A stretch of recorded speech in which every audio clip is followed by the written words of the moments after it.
இந்த காலையிலே கர்த்தருடைய வார்த்தைக்குள்ளே நான் கடந்து போவோம். 1 சாமுவேலின் புஸ்தகம் 7ஆம் அதிகாரம் 3ஆம் வசனத்தை நான் வாசிக்க கேட்போம். அப்பொழுது சாமுவேல் இஸ்ரவேல் குடும்பத்தார் யாவரையும் நோக்கி, நீங்கள் உங்கள் முழு இருதயத்தோடும் கர்த்தரிடத்தில் திரும்புகிறவர்களானால் அந்நிய தேவர்களையும் அஸ்தரோத்தையும் உங்கள் நடுவிலிருந்து விலக்கி உங்கள் இருதயத்தை கர்த்தருக்கு நேராக்கி அவர் ஒருவருக்கே ஆராதனை செய்யுங்கள். அப்பொழுது அவர் உங்களை பெலிஸ்தருடைய கைக்கு நீங்களாக்கி விடுவார் என்றார். தலைகளை தாழ்த்துவோம், ஜெபிப்போம். பரலோகத்தின் நல்ல பிதாவே, நல்ல வேளைக்காய் ஸ்தோத்திரம். இந்த காலையிலே நீர் எங்களுக்கு ஆண்டவரே வார்த்தையை நீர் தந்திருக்கிறீர். உங்களுடைய சகல பிரஸ்தாபத்தை பார்க்கிற உங்களுடைய வார்த்தையை நீர் மகிமைப்படுத்துகிறவர். ஆண்டவரே, உங்களுடைய வசனம் ஒரு நாள் வெறுமையாய் திரும்புவதில்லை. அதை நீர் அனுப்பின காரியமாகும்படி, நீர் எதற்காய் அனுப்பினரோ அது செய்யும்படிக்கு, நிறைவேற்றும்படிக்கு இந்த காலையிலே இந்த வார்த்தையை கொண்டு எங்களோடு இடைப்படுவீராக. அடியேனை முற்றிலும் மறைத்து கொள்ளும். உம்முடைய நாமத்தை மாத்திர உயர்த்த அடியேனுக்கு கிருபை பாராட்டும். உம்முடைய ஆவியானவர் இந்த காலை வழியில இருதயங்களை திறப்பீராக. கேட்கிற வசனத்தை கை கொண்டு நடக்க கர்த்தர் கிருபை பாராட்டும். உம்முடைய கரத்தில் அர்ப்பணிக்கிறோம். வலைதளத்தில் இணைந்திருக்கிறவர்களுக்கு ஆயின் செபிக்கிறோம். இதற்கு பின்பு இந்த ஆராதனை பார்க்கிற மக்களுக்கு ஆயின் ஸ்தோத்திரம். எல்லாரையும் ஆசீர்வதியும். ரட்சகர் நாமத்தில் தாழ்மையோடு ஒன்று நல்ல பிதாவே, ஆமென். மறுபடியுமாய் ஒரு விஷயம் கூட அந்த வசனத்தை நான் வாசிக்கலாம்.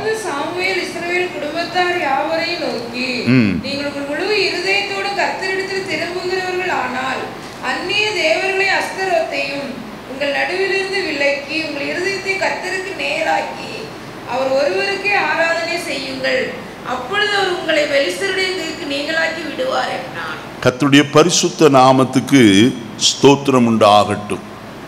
வாசித்த வேத பகுதியில் கடைசி பகுதி விதமாய் சொல்லுகிறது, அப்பொழுது அவர் உங்களை பெலிஸ்தருடைய கைக்கு நீங்களாக்கி விடுவார் என்றான் என்று எழுதப்பட்டிருக்கு.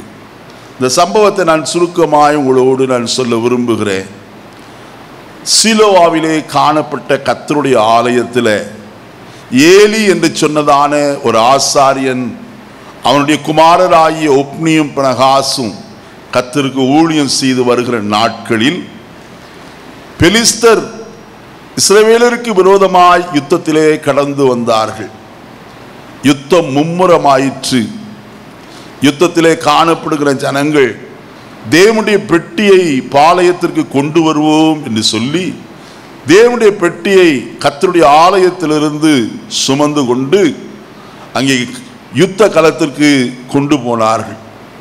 கர்த்தருடைய பெட்டி யுத்த களத்திற்கு போன போது இஸ்ரவேலர் எல்லாரும் மகா சத்தமாய் ஆரவாரம் செய்ததை பெலிஸ்தர் கேட்டு, அந்த மகாதேவன் நம்முடைய மத்தியிலே வருகிறார், ஆகையினால எல்லாரும் திடன் கொண்டு இஸ்ரவேலரோடு என்ன செய்வோம், யுத்தம் செய்வோம் என்று சொன்னார்கள். அப்படி யுத்தத்திலே நடந்த காரியம், தேவனுடைய பெட்டி பிடிபட்டு போயிற்று. கர்த்தருடைய பெட்டியை பெலிஸ்தர் கொண்டு போய் தங்கள் தேவனாகிய தாகோனின் கோயிலிலே வைத்ததை நாம் நன்றாய் அறிந்திருக்கிறோம். நான் அதற்குள் எல்லாம் இப்பொழுது போக விரும்பவில்லை. நடந்த சம்பவம். அந்த சந்தர்ப்பத்திலே ஒருவன் ஓடி வந்து ஏலியினிடத்திலே சொல்லுகிறான், உம்முடைய குமாரராகிய ஒப்னியும் பினகாசும் யுத்தத்தில் மரித்து போனார்கள், யுத்தத்திலே தோல்வி உண்டாயிற்று, தேவனுடைய பெட்டியும் என்ன செய்தது, பிடிபட்டு போயிற்று என்று சொன்னபோது ஏலி மல்லாக்க விழுந்து என்ன செய்தான், பிடரி முழிந்து செத்து போனான். ஏலியின் மருமகள், அவள் கற்ப காலத்தில் பிரசவத்திற்கு எதிர்நோக்கி இருந்தவள், இந்த செய்தியை கேட்டவுடனே அவளுக்கு பிரசவ வேதனை வந்து பிரசவிக்கிறவளாய் காணப்பட்டாள். ஆனாலும் அவளுக்கு ஒன்று தெரியவில்லை. அவள் சொன்ன ஒரே ஒரு வார்த்தை, பிள்ளைக்கு பேர் வைக்க வேண்டும் என்று சொல்லி. அப்பொழுது அவள் சொன்ன வார்த்தை, இக்கபோத் என்று பெயரிட்டார். இக்கபோத் என்று சொன்னால் தேவனுடைய மகிமை இஸ்ரவேலை விட்டு என்ன செய்தது? விலகி போயிற்று என்று பொருள்படுகிறதா இருக்கு. அதற்கு பிறகுதான் பெலிஸ்தர் பார்த்தார்கள். பார்த்து அவர்கள் செய்த காரியம், தேவனுடைய பெட்டி நம்மிடத்தில் இருக்குமானால் அந்த மகாதேவன் நமக்கு விரோதமாய் கிரியை செய்வார். காரணம், எல்லாருக்குள்ளேயும் மூல வியாதி வந்தது என்று எழுதப்பட்டிருக்கிறது நாம் பார்க்கிறோம். ஆகையால் தேவனுடைய பெட்டியை ஒரு ரதத்தின் மேல் வைத்து மாடுகள் பூட்டப்பட்டு, பசுமாடு பூட்டப்பட்டு அதை அனுப்புருளாய் காணப்பட்டார். அந்த மாட்டின் வண்டி பெத்சிமேசின் ஊர் வரைக்கு வந்தது. அறிந்து கொண்டார்கள், கர்த்தர்தான் இந்த பெட்டியிலே வாசமாயிருக்கிறார் என்று சொல்லி அறிந்து அந்த பெத்சிமேசின் மனுஷர் அதை இறக்கி அமினதாபின் வீட்டில் என்ன செய்தார்கள்? வைத்ததை நம் கர்த்தருடைய வசனத்திலே இருந்து வாசிக்கிறோம். மறுபடியுமாய் அங்கிருந்து கீரியாத்தின் மனுஷர் வந்து பெட்டி எடுத்து மேட்டின் மேல் இருக்கிற அபினதாபின் வீட்டில் கொண்டு போய் என்ன செய்தார்கள்? வைத்தார்கள். அதை காக்கும்படிக்கு எலையாசார் என்று சொல்லப்பட்ட ஒரு மனுஷனை அல்லது ஆசாரியனை பரிசுத்தப்படுத்தினார். அந்த பெட்டி அந்த கீரியாத் யாரீமிலே 20 வருஷம் காணப்பட்டது என்று கர்த்தருடைய வசனம் சொல்லுகிறது. யாருக்கும் தேவனுடைய பெட்டியை குறித்த உணர்வு அற்றவர்களாய் காணப்படுகிறார்கள். காரணம், கர்த்தரை ஆராதிப்பதை மறந்து போனார்கள். கர்த்தருடைய சமூகத்தை விரும்பாதவர்களாய் போய்விட்டார்கள். ஆனால் கர்த்தருடைய வசனத்தில் என்ன வாசிக்கிறோம்? அந்நாட்களிலே சாமுவேல் இஸ்ரவேல் ஜனத்தோடு பேசின ஒரு வார்த்தையைத்தான் நான் வசனத்திலே வாசிக்க கேட்டோம். சாமுவேல் இஸ்ரவேல் குடும்பத்தார் யாவரையும் நோக்கி, நீங்கள் உங்கள் முழு இருதயத்தோடும் என்ன செய்தால் கர்த்தரிடத்தில் திரும்புகிறவர்கள் ஆனால் என்று எழுதப்பட்டிருக்கிறது. இப்ப கர்த்தரிடத்திலே திரும்ப வேண்டியது அவசியம். இயேசு இந்த உலகத்திலே வாழ்ந்த நாட்களில் மனம் திரும்புங்கள் என்று பிரசங்கம் பண்ணினார். அவருக்கு முன்னே வந்த யோவான் ஸ்நானகனும் மனம் திரும்புங்கள் என்றுதான் பிரசங்கிக்கிறவனாய் காணப்பட்டார். திரும்ப வேண்டியது அவசியம். யாருக்கு நேராய்? ஓசியாவின் புஸ்தகம் 14ஆம் அதிகாரம் 1வது வசனத்தை வாசிக்கும் போது, இஸ்ரவேலே உன் தேவனாய கர்த்தரிடத்திற்கு என்ன செய்? திரும்பு என்று எழுதப்பட்டிருக்கு. யாருக்கு நேராய் திரும்ப வேண்டும்? கர்த்தருக்கு நேராய் திரும்ப வேண்டும். எதற்கு திரும்ப வேண்டுமா? எதிலே இருந்து திரும்ப வேண்டும்? 2 நாளாகமம் 7ஆம் அதிகாரம் 14வது வசனத்தில், என் நாமம் தரிக்கப்பட்ட என் ஜனங்கள் தங்களை தாழ்த்தி என் முகத்தை தேடி தங்கள் பொல்லாத வழிகளை விட்டு என்ன செய்யணும்? திரும்பினால் என்று எழுதப்பட்டிருக்கு. எதை விட்டு திரும்ப வேண்டுமா? பொல்லாத வழிகளை விட்டு. நம்முடைய வழிகள் கர்த்தருக்கு பிரியமில்லாததா இருக்குமானால் அந்த வழிகளை விட்டு திரும்ப வேண்டும் என்று கர்த்தர் சொல்லுகிறத வசனத்தில் வாசிக்கிறோம். திரும்பினால் என்னையா லாபம்? எரேமியா தீர்க்கதரிசியின் புஸ்தகம் 15ஆம் அதிகாரம் 19ஆம் வசனத்தில் இப்படி சொல்லப்பட்டிருக்கிறது, இது நிமித்தம் நீ திரும்பினால் திரும்ப உன்னை என்ன செய்வே? சீர்படுத்துவே. என் முகத்துக்கு முன்பாக நிலைத்திருப்பாய். நீ தீர்ப்பானதிலிருந்து விலையேற பெற்றதை பிரித்தெடுத்தாயானால் என் வாய் போல இருப்பாய் என்று கர்த்தர் சொல்லுகிறார். இது நிமித்தம் நீ திரும்பினால் திரும்ப உன்னை என்ன செய்வே? சீர்படுத்துகிற கர்த்தர். பிரியமான கர்த்தருடைய ஜனமே, ஆயினால் தான் சாமுவேல் இஸ்ரவேல் ஜனத்தை பார்த்து சொல்கிறார், நீங்கள் என்ன செய்ய வேண்டும்? முழு இருதயத்தோடு கர்த்தரிடத்திற்கு திரும்புகிறவர்களானால், அறகுறை இருதயத்தோடு அல்ல, பாதி இருதயத்தோடு அல்ல, முழு இருதயத்தோடு கூட யார் பக்கமாய் திரும்ப வேண்டும்? கர்த்தரிடமாய் திரும்ப வேண்டும். அப்படி திரும்புகிறவர்களானால் நீங்கள் செய்ய வேண்டிய ஒரு காரியம் ஒன்று உண்டு. அங்க வசனம் சொல்லுகிறது, அந்நிய தேவர்களையும் அஸ்தரோத்தையும் உங்களை விட்டு என்ன செய்து விலக்கி, விளக்க வேண்டியதை விளக்கணும். அருமையானே, விளக்காதிருப்போமானால் அதனால் நமக்கு தான் நஷ்டம்.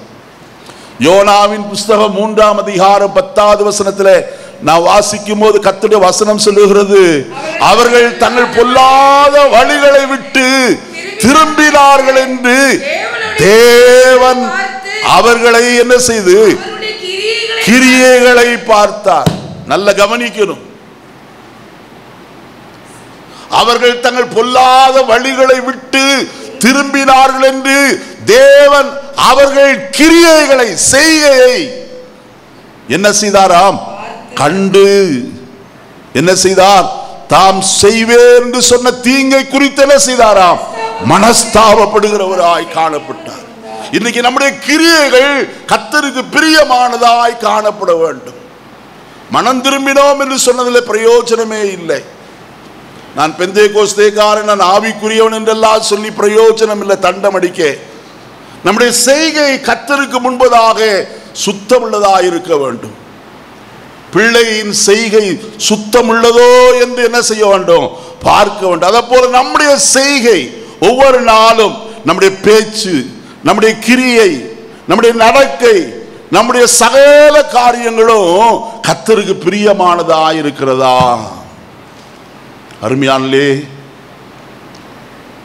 அப்படி இருக்குமானால், திரும்பினால் கர்த்தர் என்ன செய்வாராம்? அவைகளை உங்களை விட்டு என்ன செய்யுங்கள்? விலக்கி போடுங்கள். நாம் விளக்க வேண்டியதை விளக்க வேண்டும். அது கட்டாயமாய் தேவனுக்கு பிரியமில்லாத எந்த சுபாவமாயிருந்தாலும் அது எல்லாம் விலக்கி போட வேண்டும். 1 பேதுரு 2ஆம் அதிகாரம் 1 வசனத்திலிருந்து நான் வாசிப்போமானால், கர்த்தர் தயை உள்ளவர் என்பதை நீங்கள் ருசி பார்த்தது உண்டானால் சகல துர்க்குணத்தையும் சகலவித கபடத்தையும் வஞ்சகங்களையும் பொறாமைகளையும் புறங்கூதலையும் என்ன செய்து ஒழித்து விட வேண்டும்.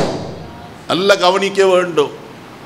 வசனம் சொல்லுகிறது, சகலவித கபடத்தையும் வஞ்சகங்களையும் பொறாமைகளையும் சகலவித புறங்கூறுதலையும் ஒழித்து விட்டு நீங்கள் வளரும்படி புதிதாய் பிறந்த குழந்தைகளை போல திருவசனமாய கலங்கமில்லாத ஞானப்பால் மேல் வாஞ்சையாயிருங்கள். வளரணும்னா இதெல்லாம் விட்டு ஒழிக்கணும். ஒழிக்காத பட்சத்தில் நம்ம வளரவே முடியாது. நான் வளர்ந்துட்டேன், ஐயோ நான் 50 வருஷம் விசுவாசியா, 35 வருஷம் விசுவாசி, என்ன போல யாராயிலும் உண்டா? மாறுதட்டை வேண்டாம். நம்ம எல்லாரும் குறைவுள்ளவர்கள். நாம் இன்னும் கர்த்தரிடத்தில் திரும்ப வேண்டியது, மனம் திரும்ப வேண்டியது அவசியம். ஒவ்வொரு நாளும் ரட்சிக்கப்பட வேண்டும். கர்த்தருடைய வசனத்தில் வாசிக்கிறோமே, பிலிப்பியர் 2ஆம் அதிகாரம் 12வது வசனத்தில் வாசிக்கும் போது அங்கே வசனம் சொல்லுகிறது, பிலிப்பியர் 2:12, ஆதலால் எனக்கு பிரியமானவர்களே, நீங்கள் எப்பொழுதும் கீழ்ப்படுகிறபடியே நான் உங்களுக்கு சமயமாய் இருக்கும் பொழுது மாத்திரமல்ல, நான் தூரமாயிருக்கிற இப்பொழுதும் அதிக பயத்துடனும் நடுக்கத்துடனும் உங்கள் ரட்சிப்பு நிறைவேற. அப்ப ஒவ்வொரு நாளும் நாம் எப்படிப்பட்டவர்களாக இருக்க வேண்டும்? தேவன் என்னை காண்கிறார், தேவன் என்னை பார்க்கிறார், என் செய்கையை அவர் கவனிக்கிறார், என் பேச்சை அவர் கவனிக்கிறார் என்கிற அந்த பயத்தோடு நடுக்கத்தோடு நாம் ஜீவிக்க வேண்டியது அவசியமான ஒரு காரியம். அப்பொழுதுதான் நம்முடைய ஜீவிதத்தில் என்ன வரும்? வளர்ச்சி உண்டாகும். நாம் வளருவதற்கு ஏதுவாய் கர்த்தர் தம்முடைய திவ்ய வாக்கு தத்தங்களை நமக்கு தந்திருக்கிறார். நாம் வளருகிற அனுபவம் நமக்குள்ளே உண்டா?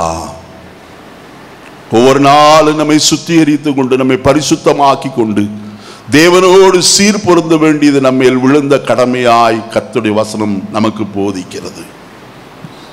அந்நிய தேவர்களை உங்களை விட்டு விலக்கி உங்கள் இருதயத்தை கர்த்தருக்கு நேராக்கி அவர் ஒருவருக்கே என்ன செய்யுங்கள்? ஆராதனை. கர்த்தர் ஒருவருக்கே ஆராதனை செய்யுங்கள். எரேமியாவில் ஒரு வசனம் ஒன்று உண்டு, உம்மையல்லாமல் வேறே ஆண்டவன்மார் எங்களை என்ன செய்தார்கள்? ஆண்டார்கள். நம்மை ஆளுகை செய்கிற எதாகிலும் நம்மிடத்தில் உண்டோ? நம்மை கீழ்ப்படுத்துகிற பாவத்தின் கிரியைகள், நம்மை அடிமைப்படுத்துகிற பாவத்தினுடைய செய்கைகள் நமக்குள்ள இருக்குமானால் நாம் அவற்றிலே இருந்து வெளியே வர வேண்டியது அவசியமான ஒரு காரியம். விடுவிக்கப்பட வேண்டியது அவசியம். சத்தியத்தையும் அறிவீர்கள், சத்தியம் உங்களை என்ன செய்யும்? விடுதலை ஆக்கும் என்று எழுதப்பட்டிருக்கிறது. சத்தியம் அல்லாதபடிக்கு வேறு ஒன்றும் நம்மை விடுதலையாக்க கூடாது என்பதை நாம் மறந்து போகலாகாது. அவர் ஒருவருக்கே ஆராதனை செய்தால் அடுத்தது நடப்பது என்ன? வசனம் சொல்கிறது, அப்பொழுது அவர் உங்களை பெலிஸ்தருடைய கைக்கு என்ன செய்வார்? நீங்களாக்கி விடுவார். இப்பொழுது பெலிஸ்தருடைய கட்டுப்பாட்டுக்குள்ளே, பெலிஸ்தருடைய ஆளுகைக்குள்ளே இவர்கள் என்ன செய்கிறார்கள்? காணப்படுகிறார்கள். ஆயினாத்தான் சாமுவேல் சொல்கிறார், இதெல்லாம் நீங்கள் செய்தால் அவர் உங்களை பெலிஸ்தருடைய கைக்கு நீங்களாக்கி என்ன செய்வார்? விடுவார். விடுதலையாக சம்மதம் தானா? பெலிஸ்தருடைய கிரியைகளிலிருந்து நாம் விடுதலையாக்கப்பட விரும்புகிறோமா? சற்று யோசிக்க வேண்டிய ஒரு காரியம். இன்றைக்கு அந்த பெலிஸ்தரை குறித்து தான் உங்களோடு நான் சொல்ல விரும்புகிறேன். வசனத்தில் வாசிப்போமானால் இந்த பெலிஸ்தர் முதலாவது யார் என்று நாம் அறிய வேண்டும். ஆதியாகமத்தின் புஸ்தகம் 10ஆம் அதிகாரம் 14வது வசனத்தை வாசிப்போம். பெலிஸ்தரின் சந்ததிக்கு தலைவனாகிய கஸ்லூமியையும், போதுமா? போதும் போதும் போதும், அதுக்கு மேல படிக்கவே வேண்டாம். 1 நாளாகமம் 1ஆம் அதிகாரம் 12வது வசனத்தை வாசிக்கலாம். பத்ரூசிமியரையும் பெலிஸ்தரையும் பெற்ற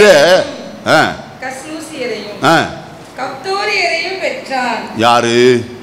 அங்க வசனத்துல வாசிக்கிறோம், மறுபடி வாசிங்க. பத்ரூசியரையும் பெலிஸ்தரையும் பெற்ற என்று எழுதப்பட்டிருக்கு. அப்ப பெலிஸ்தருடைய சந்ததி எதிலிருந்து தோன்றிற்று என்றால் காமின் சந்ததியிலே இருந்து தோன்றிற்று. நான் ஏன் இதை முகவரியாய் சொல்கிறேன்? புரிந்து கொள்ள வேண்டும். ஒரு சிலர் சொல்லுகிற காரியம் இவர்கள் எங்கிருந்து வந்தாங்கன்னே தெரியாது என்று சொல்லி, அப்படி அல்ல. ஆபிரகாமுக்கு முன்னேயே அவர்கள் காணப்பட்டவர்கள். ஜலப்பிரளயத்திற்கு பின்பு நோவாவுக்கு 3 குமாரர் இருந்தார்களே, சேம், காம், யாபேத் என்று சொல்லி. அதில் கானான் சபிக்கப்பட்டு போனான், காமின் சந்ததி. அந்த காமின் சந்ததியில் தோன்றினவர்கள் தான் யார் என்றால் இந்த பெலிஸ்தியர். இந்த பெலிஸ்தருக்கு ஒரு விசேஷம் ஒன்று உண்டு. அவர்களுக்கு 5 பட்டணங்கள் இருந்தது. அதில் வசனத்தில் என்ன வாசிப்போமானால் அதை குறித்து தெளிவாய் நாம் பார்க்கலாம். வாசிப்போமா? 1 சாமுவேலின் புஸ்தகம் 6ஆம் அதிகாரம் 17வது வசனத்தை வாசிப்போம். பெலிஸ்தர் குற்ற நிவாரணத்திற்காக கர்த்தருக்கு செலுத்தின மூல வியாதியின் சாயலான பொன் சுரூபங்கள் ஆவன அஸ்தோத்துக்காக 1, காசாவுக்காக 1, அஸ்கலோனுக்காக 1, காத்துக்காக 1, எக்ரோனுக்காக 1. 5 பட்டணங்கள். இதுல காத் பட்டணத்தை சேர்ந்தவன் தான் யார் என்றால் யாரு? காத் பட்டணத்தை சேர்ந்தவன் தான் 1 சாமுவேலின் புஸ்தகம் 17ஆம் அதிகாரத்தில் வாசிக்கிறோமே, ராட்சதனாய் காணப்பட்ட கோலியாத். நல்ல கவனிக்கணும். பெலிஸ்தரிலே அந்நாட்களிலே 5 ராட்சதர்கள் காணப்பட்டால் அதை குறித்தெல்லாம் நீங்கள் அப்புறம் வாசிக்கல. இப்ப நேரம் இல்லை, எனக்கு முன்பதாய் வாட்சி வேகமாய் ஓடிக்கொண்டிருக்கிறது, அதை சொல்ல நேரம் இல்லை. 5 பட்டணங்கள், 5 ராட்சதர்கள், இப்படி 5 என்று சொல்லுகிற அநேக காரியங்கள் பெலிஸ்தருடைய வாழ்க்கையிலே காணப்படுகிறது. இந்த பெலிஸ்தரை வீழ்த்தும்படியாய்த்தான் தாவீது எத்தனை கல் எடுத்தான்? 5 கல் எடுத்தான். காரணம், 5 ராட்சதர்கள் இருக்கிறார்கள், அவர்கள் எல்லாரும் என்ன செய்ய வேண்டும்? வீழ்த்த வேண்டும் என்று சொல்லி அவன் 5 கற்களை தரிசனத்தினாலே அவன் எடுத்து அவளுக்கு விரோதமாய் போனதை நாம் வசனத்திலே வாசிக்கிறோம். அருமையானவர்களே, இந்த காலை வழியில் அந்த 5 ராட்சதர்களும் யாருடைய கையினாலே மடிந்தார்கள் தெரியுமா? தாவீதின் கையினால் தான் மடிந்தார்கள். நல்ல கவனிங்க, தாவீதின் கையினாலும் அவருடைய சேவகருடைய கையினாலும் என்ன செய்தார்கள்? மடிந்து போனவர்களாய் காணப்பட்டார்கள். அருமையான கர்த்தருடைய ஜனமே, இந்த பெலிஸ்தர் இப்பொழுது இஸ்ரவேல் ஜனத்தை என்ன செய்கிறார்கள்? ஆளுகை செய்கிறார்கள். இன்றைக்கு நான் பிரசங்கம் பண்ணுகிற இந்த செய்தியினுடைய தலைப்பு பெலிஸ்தருடைய சுபாவம். இன்றைக்கு அந்த பெலிஸ்தருடைய சுபாவம் நமக்குள் இருக்குமானால் நாம் கர்த்தருக்கு பிரியமானவர்களாய் காணப்படவே முடியாது. அந்த சுபாவங்களை நாம் ஒழித்து விட்டு கர்த்தருக்கு பிரியமான சுபாவம் உடையவர்களாய் நாம் ஜீவிக்க வேண்டும். முதலாவது காரியத்தை பார்க்கலாம், வாசிப்போம். ஆதியாகமத்தின் புஸ்தகம் 26ஆம் அதிகாரம் 13, 14 வசனங்களை வாசிக்கலாம். அவன் ஐஸ்வர்யவானாகி வர வர விருத்தி அடைந்து மகா பெரியவனானான். அவனுக்கு ஆட்டு மந்தையும் மாட்டு மந்தையும் அநேக பணிபடைக்காரரும் இருந்தபடியினால் பெலிஸ்தர் அவன் மேல் என்ன செய்தார்கள்? பொறாமை கொண்டார்கள். பெலிஸ்தருடைய சுபாவம் என்ன? பொறாமை கொள்வது. அருமையான உலகத்தில் நாம் பார்க்கிறோம், உலகம் பொறாமைப்படுகிற காரியங்கள் எத்தனையோ காரியம் இருக்கு. ஒரு மனுஷனுக்கு ஏதாயிலும் ஒரு நன்மை வந்து விட்டால் அவனுக்கு கிடைச்சிச்சு, எனக்கு கிடைக்கல, பொறாமை. அருமையான கர்த்தருடைய ஜனமே, இந்த ஈசாக்கு தன் தகப்பனுடைய ஆஸ்தியோடு கூட காணப்படுகிறான். கர்த்தர் அவனை என்ன செய்தார்? ஆசீர்வதித்தார். அந்நாட்களிலே தேசத்தில் என்ன இருந்தது?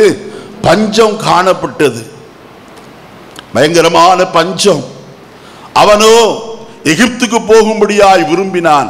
ஆனால் கர்த்தர் சொன்னார், நீ எங்கும் போகாதபடி இந்த தேசத்திலே தானே என்ன செய்? தங்கியிரு. கர்த்தருடைய வசனத்திற்கு அல்லது வார்த்தைக்கு கீழ்ப்படிந்து அங்கே தங்கி இருந்தான். சும்மா இருக்கல, அவன் தேசத்தில் என்ன செய்தான்? விதை விதைத்தான். அப்பொழுது கர்த்தர் என்ன செய்தாராம்?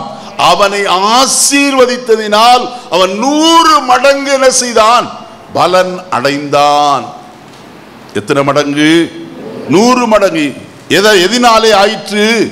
கர்த்தராலே ஆயிற்று. இது நம்முடைய கண்களுக்கு ஆச்சரியமாயிருக்கிறது. கர்த்தர் நம்மை ஆசீர்வதிக்க வேண்டுமானால் கர்த்தர் நம்மோடு கூட இருக்க வேண்டும். யோசேப்போடு கர்த்தர் இருந்தபடியினாலே கர்த்தர் போத்திபாருடைய வீட்டையும் என்ன செய்தாராம்? ஆசீர்வதித்தார் என்று எழுதப்பட்டிருக்கிறது. லாபான் சொல்லுகிறான், கர்த்தர் உன்னோடு கூட இருக்கிறபடினாலே உன் நிமித்தம் கர்த்தர் என்ன செய்தார்? ஆசீர்வதித்தார் என்று சொல்லுகிறார். அருமையானே, கர்த்தர் நம்மோடு கூட இருக்க வேண்டும். கர்த்தர் நம்மோடு இருந்தால் நம்மை காப்பாற்றுவார். தாவீதுடைய அனுபவத்தில் கர்த்தர் நம்மோடு கூட இருப்பாரனால் எல்லாவற்றிலும் ஜெயமுடையவர்களாய் வாழ்வோம். கர்த்தர் நம்மோடு கூட இருப்பாரனால் நாளுக்கு நாள் நாம் விருத்தி அடைவர்களாய் காணப்படுவோம். கர்த்தர் என்னோடு இருக்கிறாரா? பரிசோதித்து பார்ப்போம். என்னை விட்டு விலகி போனாரால் என்னோடு கூட தான் தங்கி இருக்கிறாரா? ஒருவேளை கடந்து போயிருந்தாலும் கர்த்தாவே நீ என்னோடு இருமையா. இந்த காலை வேளையிலே பாடல் பாடினோம். என் கண் முன்னே எப்போது நான் என்ன செய்துள்ளேன்? நிறுத்தியுள்ளே. சங்கீதக்காரன் 16ஆம் சங்கீதத்தில் 8வது வசனத்தில் சொல்கிறார், கர்த்தரை எப்பொழுதும் எனக்கு முன்பாக வைத்திருக்கிறபடியால் நான் என்ன செய்வதில்லை? அசைக்கப்படுவது இல்லை. கர்த்தருடைய பிள்ளைகளே, கர்த்தருக்கு முன்பதாய் நாம் நிற்கிறவர்களாய் காணப்படுகிறோமா? எலியா ஆகாப் ராஜாவுக்கு முன்பதாய் சொல்கிறார், கர்த்தருக்கு முன்பாய் நிற்கிற நான் என்று சொல்லுகிறார். ஆபிரகாம் கர்த்தருக்கு முன்பதாய் நிற்கிறவனாய் இருந்தான். எலிசா கர்த்தருக்கு முன்பதாய் நிற்கிறவனாய் இருந்தான். இன்றைக்கு ஒவ்வொரு நாளும் கர்த்தருடைய சன்னிதானத்தில் அவருக்கு முன்பதாய் நிற்க பழகுவோம். அப்பொழுதுதான் ஆசீர்வாதம் உண்டு. வசனத்தில் நவாசிக்கிறவன் ஆசீர்வதிக்கப்பட்டதினாலே பெலிஸ்தர் அவன் மேல் என்ன செய்தார்கள்? பொறாமை கொண்டார்கள். அடுத்து என்ன செய்தார்கள் தெரியுமா? அவருடைய வேலைக்காரன் வெட்டின துறவுகள் எல்லாம் என்ன செய்தார்களா? தூர்த்து போடுவர்களாய் காணப்பட்டார்கள். எல்லா துறவுகளையும் ஒன்றன் பின் ஒன்றாய் அவர்கள் தூர்த்து போடுகளாயிருந்தால், ஆனால் ஈசாக்கு என்ன செய்யல? சோர்ந்து போகவில்லை. மறுபடியும் கிணறுகளை துறவுகளை வெட்டுகிறவனாய் காணப்பட்டார். ஓரிடத்தில் வெட்டின போது அவர்கள் வாக்குவாதம் பண்ணவில்லை. அப்பொழுது அதற்கு கர்த்தர் நம்மை இந்த இடத்துல பழுகும்படிக்கு செய்தார் என்று சொல்லி பேசவா என்ன செய்தாராம்? பெயர் வைத்தார். அதே 26ஆம் அதிகாரத்தில் வாசிக்கிறோம். அதற்கு பிறகு பெலிஸ்தருடைய சேனாதிபதியாகிய பிகோலும் அவனுடைய தளபதியும் ஈசாக்கிடத்தில் என்ன செய்தார்களாம்? வந்தார்கள் என்று கர்த்தருடைய வசனத்தில் சொல்லப்பட்டிருக்கிறது. 26வது வசனத்தை வாசியுங்கள். 26, 26. அபிமெலேக்கும் அவன் சிநேகிதனாகிய அகுசாத்தும் அவன் சேனாபதியாகிய பிகோலும் கேராரிலிருந்து அவரிடத்திற்கு வந்தார்கள். வந்தீர்கள், நீங்கள் என்னை பகைத்து என்னை உங்களிடத்தில் இராதபடிக்கு துரத்தி விட்டீர்களே என்றான். அதற்கு அவர்கள், நிச்சயமாய் கர்த்தர் உம்மோடு இருக்கிறார் என்று. ஹல்லேலூயா!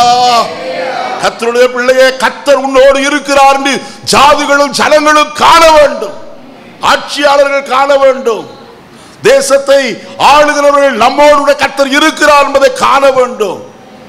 அதற்கு பிரியமாய் நடக்கிறோமா? கர்த்தருக்கு பிரியமாய். ஈசாக்கு கேட்கிறான், ஏன் என்னிடத்தில் வந்தீர்கள்? நீங்கள் தான் என்னை பகைத்தனை துரத்தி விட்டீர்களே.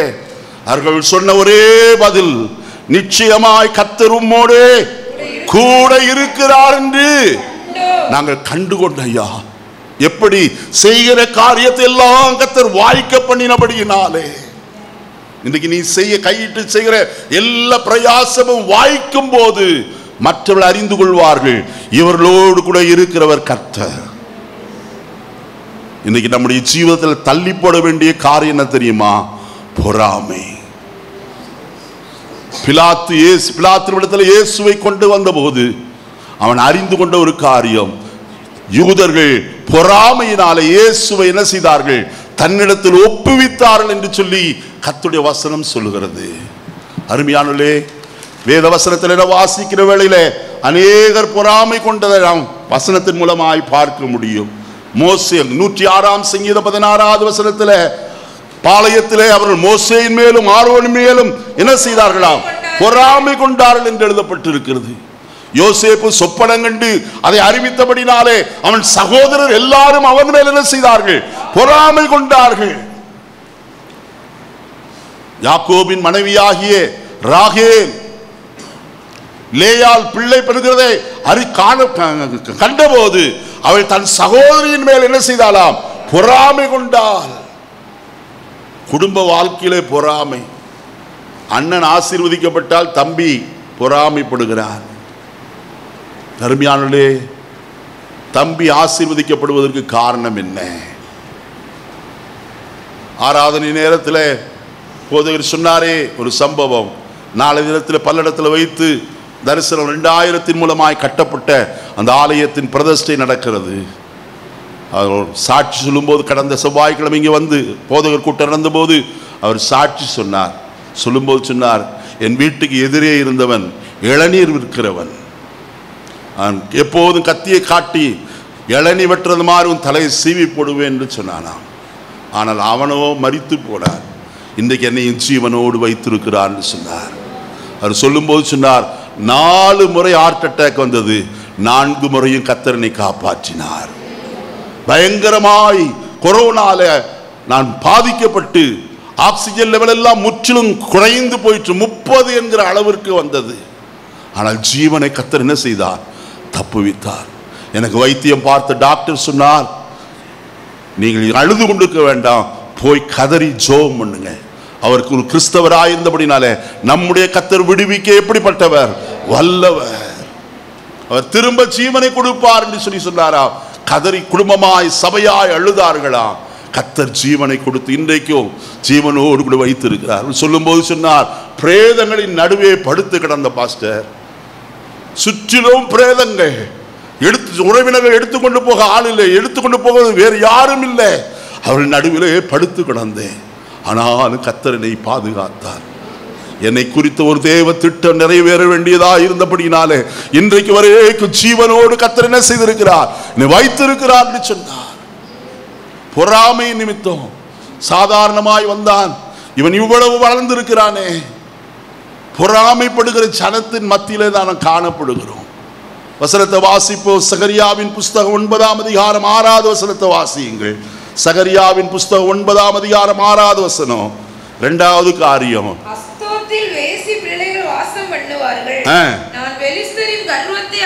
பெலிஸ்தருடைய கர்வம். எது? பெலிஸ்தருடைய பொறாமை மட்டுமல்ல, அவர்கள் பெருமை உள்ளவர்களாய் காணப்படுகிறார்கள். பெருமை உள்ளவர்களுக்கு தேவன் என்ன செய்கிறார்? எதிர்த்து இருக்கிறார். சோதம் குமாரா பட்டணம் அழிந்ததற்கு காரணம் என்ன? எசேக்கியேல் 18:46 வாசிக்கும் போது, இதோ கர்வமும் ஆகார திரட்சியும் சாங்கோபாங்கமான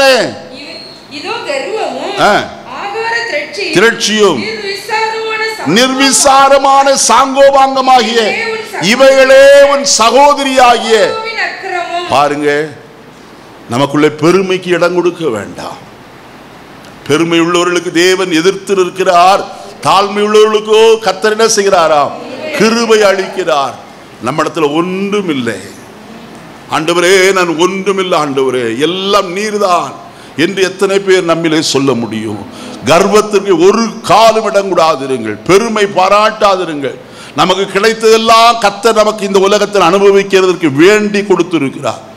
இது நம்முடைய கைகள் சம்பாதித்தது என்று, இது நான் ஐஸ்வர்யவானேன், என்னுடைய பிரயாசத்தினாலே நான் இப்படி ஆனேன் அல்ல. கர்த்தர் நம்மை பிரயாசப்பட வைத்தார். அவர் ஐஸ்வர்யத்தை சம்பாதிக்கிறதற்கான பலத்தை என்ன செய்தார்? நமக்கு கொடுத்து அந்த ஆசீர்வாதங்களை அனுபவிக்க வைத்திருக்கிறார் ஐயா. அதில் நாம் செய்ய வேண்டிய காரியம் என்ன தெரியுமா? கர்த்தருடைய சமூகத்தில் கர்த்தரை நாம் நோக்கி பார்க்க வேண்டும். ஏ தம்பி, கர்வத்திற்கு ஒரு நாள் இடம் கொடுக்க வேண்டாம். அடுத்த வசனத்தில் வாசிக்கும் போது, நியாயாதிபதிகளின் புஸ்தகம் 15ஆம் அதிகாரம் 1 வசனத்தை வாசிப்போமா? நியாயாதிபதிகள் 15. பின்பு சிம்சோன் கோதுமை அறுக்கிற நாட்களில் ஒரு வெள்ளாட்டு குட்டியை எடுத்துக்கொண்டு தன் பெண் ஜாதியை காண போய், நான் என் பெண் ஜாதியை எடுத்து அறை வீட்டிற்குள் போகட்டும் என்றான். அவள் தகப்பனும் அவனை உள்ள போக விட்டாமல், நீ அவனை முற்றிலும் பகைத்து விட்டாய் என்று நான் எண்ணி அவனை உன் சிநேகிதனுக்கு கொடுத்து விட்டேன். இருங்கம்மா, அந்த ஒரு வசனம் 11வது வசனத்தை வாசிங்க. அப்பொழுது யூதாவிலே 3000 பேர் ஏத்தாம் ஊர் கண்மலையின் சந்திற்கு போய் பெலிஸ்தர் நம்மை என்ன செய்கிறார்களே? ஆளுகிறார்களே. நல்ல கவனிக்க வேண்டும். சிம்சோனுடைய அனுபவம் நமக்கு தெரியும் வசனத்தில். இப்ப சிம்சோன் என்ன செய்தான்? அந்த பட்டணத்தினுடைய கதவுகளை பேர்த்தெடுத்து கொண்டு அங்கே கண்மலை சந்திலே போய் ஒளிந்து கொண்டிருக்கிறார். இஸ்ரவேல் ஜனங்கள் எல்லாரும் சிம்சோனை தேடி வந்து சொல்லுகிற ஒரு காரியம், பெலிஸ்தர் நம்மை என்ன செய்கிறார்களே? ஆளுகிறார்களே. அருமையானவர்களே, இவர்கள் ஆளுகை செய்ய வேண்டியவர்கள், ஆனால் தங்களுடைய பொல்லாத செய்கைகளின் நிமித்தம் கர்த்தர் அவர்களை என்ன செய்தார்? பெலிஸ்தருடைய கைகளிலே விற்று போட்டார். இப்ப பெலிஸ்தர்களை ஆளுகிறார்கள். ஆளுகை என்று சொன்னால் அடிமைப்படுத்துதல், சிறுமைப்படுத்துதல். இன்னைக்கு நம்முடைய ஜீவிதத்தில் எந்த பாவம் நம்மை ஆண்டு கொண்டு இருக்கிறது? சாராயமா, பீடியா, சிகரெட்டா, லாகரிக வஸ்துக்களா, அல்லது வேறு எந்த காரியம் நம்மை ஆளுகை செய்கிறது? எந்த பாவத்திலே இருந்து விடுதலை பெற வேண்டும் என்று விரும்புகிறோம், அது நம்மை ஆளாதபடிக்கு நாம் அதை ஆளுகை செய்ய வேண்டும். நாம் செய்ய அப்படிப்பட்ட யோசனையை நாம் உடையவர்களாக இருக்கிறோமா? அந்த விருப்பம் நமக்குள்ளே உண்டா?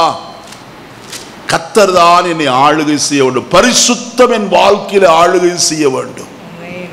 பெலிஸ்தர் அல்ல, கர்வமுடையவர்கள் அல்ல, பொறாமை கொள்கிறவர்கள் அல்ல. என்னை ஆளுகை செய்ய வேண்டியது கர்த்தர் ஒருவரே. என்னை ஆளுகை செய்ய வேண்டும். கர்த்தருடைய வசனத்தில் வாசிக்கும் போது, நீரே என் ராஜா என்று சொல்லி தாவீது சொல்லுவான். அதை போல கர்த்தர் நம்மை ஆளுகை செய்வராய் காணப்பட வேண்டும். அடுத்த காரியம் வாழ்க்கையிலே ஏசாயாவின் புஸ்தகம் 2ஆம் அதிகாரம் 6ஆம் வசனத்தை வாசிப்போம். 2:6. ஏசாயா 2:6. யாக்கோபின் வம்சத்தாராகிய உம்முடைய ஜனத்தை கை நெகிழ்த்தீர், அவர்கள் கீழ்த்திசையாரின் போதகத்தால் நிறைந்து பெலிஸ்தரை போல் பெலிஸ்தரை போல என்ன பார்க்கிறார்களாம்? நாள் பார்க்கிறார்கள். நம்மள எத்தனை பேர் நாள் பார்க்கிறோம்? ஒருவேளை இன்னைக்கு நாம் பண்ற பிரசங்கம் கொஞ்சம் கடினமா தோணலாம். ஆனா கர்த்தர் சொன்னதை நான் சொல்றேன். கல்யாணம் வச்சுட்டாங்க, கல்யாணம் பண்ற கல்யாணத்துக்கு என்னை கூப்பிட்டாங்க ரெஜிஸ்டர் பண்றதுக்கு. நான் கேட்டேன் எத்தனை மணிக்கு வரணும்? பாஸ்டர் காலையில் 6 மணிக்கு அங்கே இருக்கணும். ஏயா 6:30 மணிக்குள்ள கல்யாணம் முடிச்சிடணும் அவங்க சொல்றாங்க பாஸ்டர். ஏ 6:30 மணிக்குள்ள முகூர்த்தம் போய் அடுத்து யமகண்டம் வருதா? யமகண்டம் என்ன? எந்த கண்டம் வந்தா என்ன? முகூர்த்த நேரத்தில் தான் வைக்கணுமா? கிறிஸ்தவக அருவருப்பு நாள் பார்க்கிறது. நீங்க வசனத்தை வாசிங்க, கொஞ்சம் நாள் பார்க்கலாமான்னு உங்களுக்கு சொல்றேன். உபாகமத்தின் புஸ்தகம் 18ஆம் அதிகாரம் 10வது வசனத்திலிருந்து கொஞ்சம் வாசிங்களே, 12வது வசனம் வரைக்கும். தன் மகளையாவது தீக்கடக்க பண்ணுகிறவனும் குறி சொல்லுகிறவனும் நாள் பார்க்கிறவனும் அஞ்சனம் பார்க்கிறவனும் சூனியக்காரனும் மந்திரவாதியும் மாய வித்தைக்காரனும் செத்தவர்களிடத்தில் குறி கேட்கிறவர்களும் உங்களுக்குள்ளே இருக்க வேண்டாம். இப்படிப்பட்டவைகளை செய்கிறவன் எவனும் கர்த்தருக்கு தூணு துப்பிடுவார். வாயை திறந்துட்டு இருக்கீங்க, ஒரு கொசு உள்ளுக்குள்ள போச்சுன்னா என்ன செய்வீங்க? முழுங்கிடுவீங்களா? கர்த்தர் சொல்கிறார், நான் உன்னை என் வாயினின்று என்ன செய்வேன்? வாந்தி பண்ணி போடுவேன். நாள் பார்ப்பது அது அஞ்ஞானிகளுடைய காரியம். அது உன் தேவனாய கர்த்தருக்கு அருவருப்பானது. யமகண்டத்தில் கல்யாணம் பண்ணவங்கள சித்தா போனாங்க. நான் அந்த நாட்களிலே ஏறக்குறைய ஒரு 40 வருஷத்துக்கு முன்பு ராமநாதபுரத்தில் ஊழியர் செய்து கொண்டிருந்த போது, ராமநாதபுரம் அந்த ராமநாதபுரம் இங்கே இருக்கிற ராமநாதபுரம் ஊழியர் செய்து கொண்டு அங்கே ஒரு குடும்பம் உண்டு. அவர் ஏர்ஃபோர்ஸில் வேலை செய்தவர். அவர் வருஷம் சாட்சி சொல்வார். பிறந்த நாளில் என்ன சாட்சி சொல்லுங்களா தெரியுமா? கர்த்தர் இதுவரைக்கும் என்னை ஜீவனோடு வைத்து ஒரு புதிய வருஷத்துக்குள்ள பிரவேசிக்க பண்ணியிருக்கிறார். என் கல்யாணம் யமகண்டத்தில் தான் நடந்துச்சு. நல்லா கவனிக்கணும். மாப்பிள்ளை ஆயத்தமாகி ஆலயத்திற்கு வந்து விட்டார். பொண்ணு வரல. கேட்டார், எங்கே பொண்ணு? டைம் ஆயிடுச்சு. அப்போதான் ஒருத்தர் வந்து சொன்னாராம், இது யமகண்டமாக இருக்குது, அதனால் வரமாட்டேன். மனுஷன் என்ன செஞ்சாங்களா, மாலையை கழட்டி வச்சுட்டு நேராக கார் எடுத்து நேராக பொண்ணு வீட்டுக்கு போய் வரையா இல்லையா? இப்போ நீ வரலன்னா நீ எனக்கு வேண்டவே வேண்டாம். அந்த பொண்ணு பார்த்து கிடைக்கிற வாழ்க்கையை, நல்ல வாழ்க்கையை ஏண்டா கெடுப்பானே, நேராக போய் எல்லாரும் சொன்னாங்க, இல்லை இன்னும் கொஞ்சம் நேரம் ஆகட்டும், கொஞ்சம் நேரமாக நீங்கள் இருந்துட்டு போங்க. போய் யமகண்டத்தில் தான் தாலி கட்டினேன்னு சொன்னார். நல்ல கவனிங்க. ஆனால் கர்த்தர் என்ன செய்தார்? ஜீவனையும் சுகத்தையும் பலத்தையும் ஆரோக்கியத்தையும் தந்தார். ஏர்ஃபோர்ஸில் வேலை செய்யும்போது யுத்தத்தில் நிறைய போயிருக்கிறார். ஆனாலும் கர்த்தர் அவர் என்ன செய்யலை? கைவிடவே இல்லை. இன்னைக்கு நாம் பார்க்கிறோம், நம்முடைய தேவனாய கர்த்தருக்கு நாம் அருவருப்பானவர்களாய் மாறாதபடி ஜாக்கிரதையாயிருப்போம். இன்னொரு ஸ்பாவம், எசேக்கியேல் தீர்க்கதரிசன புஸ்தகம் 16ஆம் அதிகாரம் 27வது வசனத்தை வாசிப்போம் கொஞ்சம் வேகமாய். 16:27. ஆதலால் நான் நான் என் கையை உனக்கு விரோதமாக நீட்டி உனக்கு நியமித்த போஜனத்தை குறுக்கி உன் முறைகேடான மார்க்கத்தை குறித்து வெட்கப்பட்ட உன் பகையாளி ஆகிய பெலிஸ்தருடைய குமாரத்திகளின் இச்சைக்கு உன்னை பாருங்கள். மாம்ச இச்சை உள்ளவர்கள் தான் யார் என்றால் பெலிஸ்தியர். அருமையானே, மாம்சத்தின் கிரியைகள் வெளியரங்கமாயிருக்கிறது. அவை யாவனே என்று சொல்லி ஒரு பெரிய லிஸ்டே அருமையான அப்போஸ்தலனாகிய பவுல் கலாத்து சபைக்கு எழுதுகிறார். அருமையான கர்த்தருடைய ஜனமே, இந்த காலை வேளையிலே நான் ஒன்று சொல்கிறேன். மாம்ச இச்சைகளுக்கு என்ன செய்யாதிருங்கள்? இடம் கொடாதிருங்கள். மாம்சமும் அதன் ஆசை இச்சைகளும் என்ன செய்யுமாம்? அழி தம்பி உட்கார்ப்பா, டேய் உட்காரு. மாம்சத்தின் இச்சை பாவமாயிருக்கு. வசனத்தில் வாசிக்கிறோம், யாக்கோபின் நிருபம் 1ஆம் அதிகாரத்தில், பின்பு மாம்சமானது இச்சையானது கற்பந்தரித்து பாவத்தை பிறப்பிக்கும். பாவம் பின்பு இச்சையானது கற்பந்தரித்து பாவத்தை பிறப்பிக்கும். பாவம் பூரணமாகும் போது மரணத்தை என்ன செய்யும்? பிறப்பிக்கும். நல்ல கவனிங்க. அவனை கொண்டு போய் அங்க வச்சிருப்பா. இங்க பைபிள் படிக்கிறதுக்கே தொந்தரவு பண்ணிட்டு இருக்கான். அவனை எழுப்பி கூட்டிட்டு போயிரு. அவனை விடாத உள்ள, இல்லாட்டி கொண்டு போய் சண்டே ஸ்கூல்ல உட்கார வச்சிரு. பின்பு இச்சையானது கற்பந்தரித்து பாவத்தை பிறப்பிக்கும். பாவம் பூரணமாகும் போது மரணத்தை பிறப்பிக்கும். அருமையானே, மாம்ச இச்சையானது மரணத்தை வருவிக்கிறதா இருக்கிறது. இப்ப இச்சைகளுக்கு நாம் இடங்கூடாதபடிக்கு நாம் ஜாக்கிரதையாய் ஜீவிக்க வேண்டும். வசனத்தில் நாம் வாசிக்கிறோம், இஸ்ரவேல் ஜனங்கள் வனாந்திரத்தில் வந்தார்கள். என்னாகமத்தின் புஸ்தகம் 11ஆம் அதிகாரத்தில் வாசிக்கலாமா? என்னாகமத்தின் புஸ்தகம் 11ஆம் அதிகாரம் வாசிப்போம். 4வது வசனத்தை வாசி. பின்பு அவர்களுக்குள் இருந்த பல ஜாதியான அந்நிய ஜனங்கள் மிகுந்த இச்சையுள்ளவர்கள் ஆனார்கள். இவங்களுக்கு சம்பவித்ததை வாசிக்கணுமா? 1 கொரிந்தியர் 10ஆம் அதிகாரத்திற்கு வாங்க. 1 கொரிந்தியர் 10ஆம் அதிகாரம் வாசிப்போமா? 6வது வசனம். அவர்கள் இச்சித்தது போல நாமும் பொல்லாங்கானவைகளை இச்சியாதபடிக்கு இவைகள் நமக்கு திருஷ்டாந்தங்களாயிருக்கிறது. வசனத்தில் வாசிக்கிறோம், அவர்கள் இச்சித்தது போல நாமும் என்ன செய்யாதிருப்போமா? இச்சியாதபடிக்கு காணப்படுவோமாக. காரணம் என்ன? அவர்கள் எல்லாரும் வனாந்திரத்திலே அழிக்கப்பட்டார்கள். பரலோகத்திற்கு போவதற்காய்த்தான் இத்தனை பிரயாசப்படுகிறோம். நம்மில இச்சை உள்ளவர்களாய் காணப்பட வேண்டாம். பொருளாசையாயி இச்சை என்று எழுதப்பட்டிருக்கிறது. 1 தீமோத்தேயு 6ஆம் அதிகாரத்தில் வாசிக்கிறோம், அதை சிலர் இச்சித்து விசுவாசத்தை விட்டு என்ன செய்தார்கள்?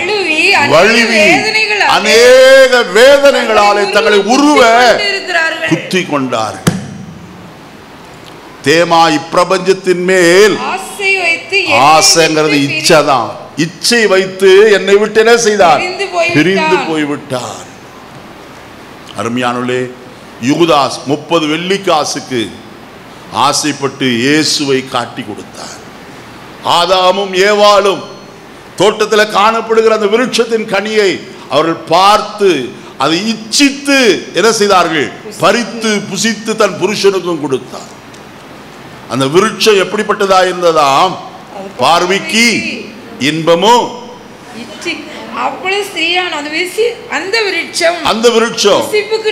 புசிப்புக்கு நல்லதும் பார்வைக்கு இன்பமும் புத்தியை தெளிவிக்கிறதற்கு இச்சிக்கப்படத்தக்க விருட்சமாயிருந்தது.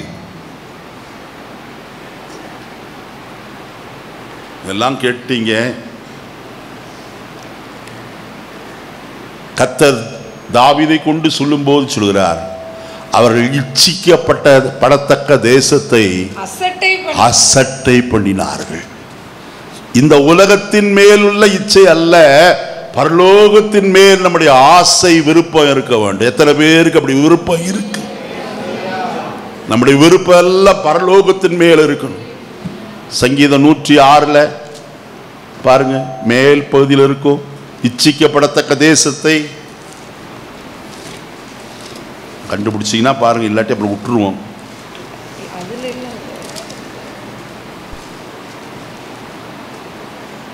வாசிங்க 24வது வசனம்.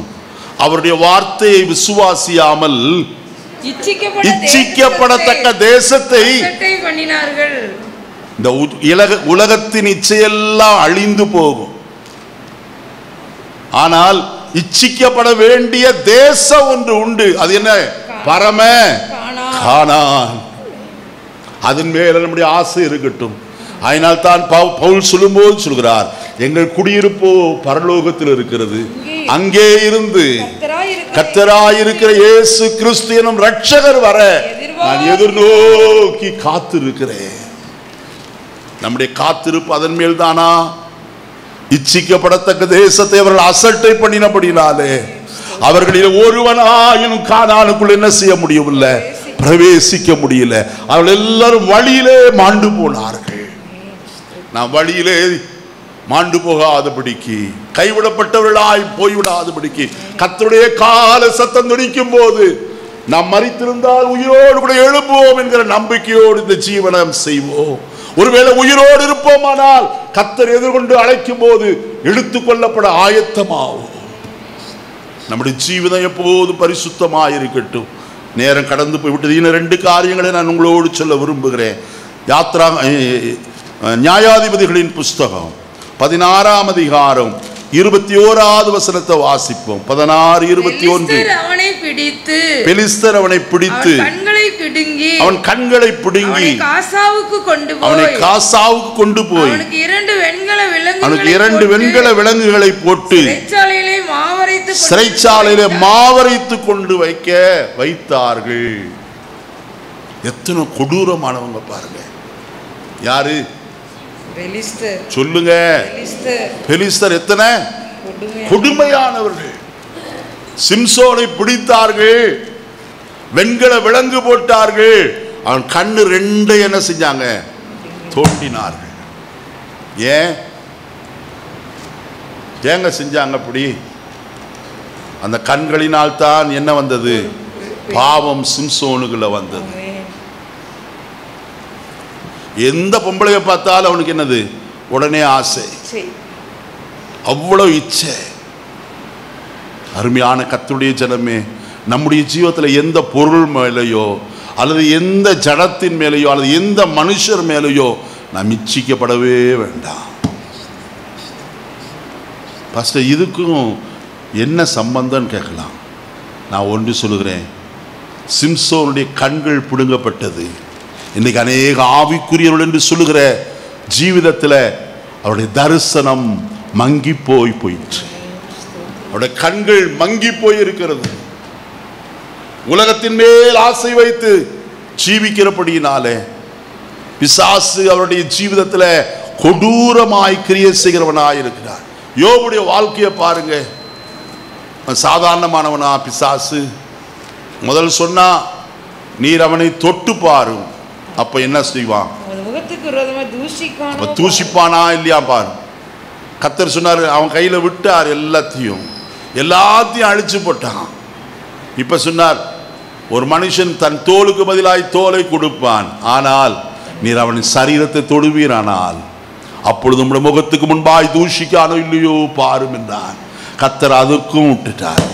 காரணம், அவளுக்கு யோபின் மேல அவ்வளவு கான்பிடன்ஸ், நம்பிக்கை.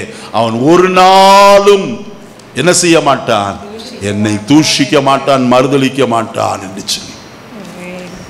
இந்த காலையில் ஒன்று அறிந்து கொள்வோம்.